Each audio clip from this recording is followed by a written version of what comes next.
Hi everyone, on Saturday, October the 18th, an absolutely cracking day for ITV on Saturday, Champions Day. All 7 races televised, the ground good at the time of recording. There are some showers lurking in the forecast over the weekend, but I just think Ascot will probably be quite grateful to get it. It's very unusual, this meeting. It's usually sunk in mud and becomes a bit of a farce and a bookmaker's benefit at times, but this year it certainly looks like decent ground, and it's an absolutely top-class card from start to finish. We start off with our daily nap, sponsored by Price Up Bet. This goes in the 325. The Group 1 QE2 stakes, and I do think that Rosallion at around about 7-2 or 4-1 is well worth a bet. Now, he's a high-class performer. I think he's probably been the unluckiest horse throughout the last few months.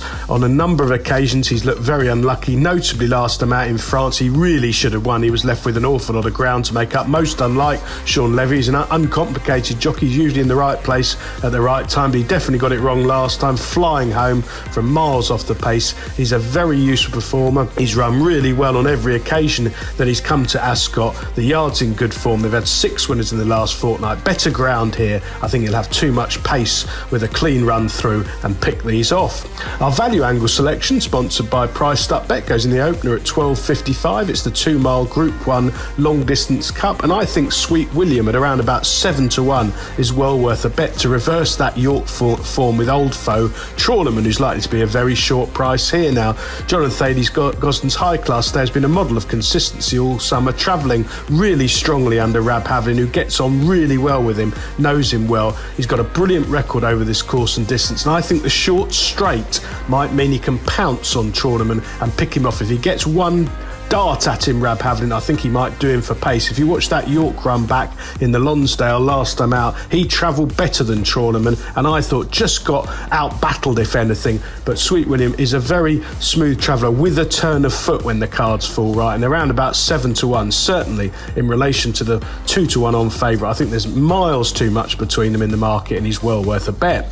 The remaining 5 races at Ascot, we'll spin through them in time order, starting with the 130, rather unusual addition to this card. I thought a conditioned stakes for 2-year-olds, but it provides another opportunity for Words of Truth to prove himself very high up the pecking order in the juveniles this season. He's improved run to run. I thought he showed a tenacious attitude to assert close home in a valuable Newbury contest last time out, where the horse of Jim Boyles blitzed the field from halfway, but Words of Truth really did come out the pack with a strong run to pick him off. The yard have continued in amazing form all season. I think his strike rate with juveniles, Charlie Apple, is in the mid-30s. Absolutely incredible. They've been winning with everything. They had a very good one win at Kempton in the week as well. He looked top class as well. But they're going at 33% in the last fortnight with 10 winners as well. And I think Words of Truth can justify a short price over this 6-furlong trip that suits him. He'll stay further. He'll be a miler, I think, next season.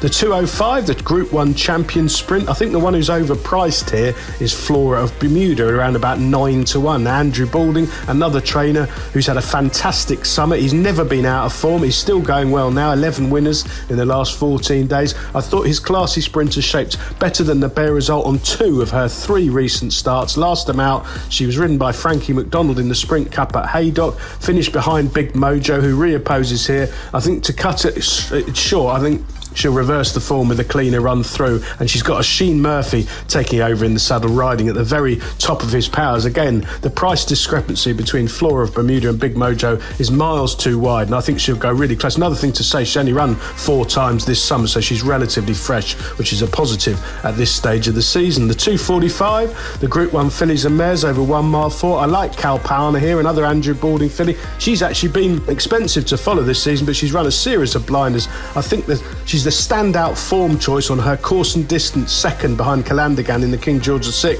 at the Royal Meeting in June. Last time out, she ran really well in the arc, probably found the ground a bit too soft for her from a poor starting position. She's still in form. She has won 5 of her 13 starts, back on better ground here with Colin Keane booked. I think she's the standout form choice. The 405, the 1 mile 2 Group 1 Champion Stakes. To be honest, I think it's a race to watch. It's got every top-class horse in the country running in it. I think Ombudsman is my selection, around about 7-4. You might get bigger closer to the off. There'll be a market for plenty of these runners. He's now won 6 of his 8 career starts. He's got a potent turn of foot over a course and distance here that suits him ideally. The yard continue in blistering form. They've had 13 winners in the last fortnight. The Gosdens at a 27% strike rate. He handled very fast ground at York. He goes perfectly well with a little bit of cut as well. So I think he's the form choice, but I think it's more of a watching race, a race to savour rather than financially involved. The final race, the 4:40, the Balmoral over a mile. I'm going to play here. I'm going to back Harris Saturday each way, 14 or 16 to 1 for Looking.